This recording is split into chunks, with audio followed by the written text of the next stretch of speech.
الله أبو خلود هنا يقول عندي خمول وكسل غير طبيعي ولا لي خلق أحد، بعلمك عن اللي أنا أسويه ويا رب لك الحمد. شايف يعني نتيجة كويسة من الله سبحانه وتعالى.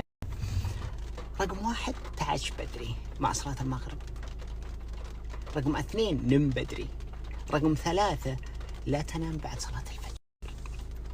لا تنام بعد صلاة الفجر، صدقني اللي هذول الخطوتين هذه اللي بتسويها بتغير حياتك بشكل كبير بإذن الله تعالى. لأنه إذا أنت مثلا تبي تتطور وأنت تقول ما لي خلق أحد بالطريقة هذه، معناته ما عندك صفاء ذهني.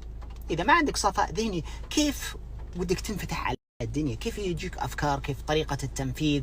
كيف وكيف وكيف وأنت مالك خلق أحد ومكسل وخمول؟ كل بدري مع صلاة المغرب قفل، ونم بدري ومع صلاة الفجر تصحى بإذن الله ما تنام حين وتبي تشوف عافية.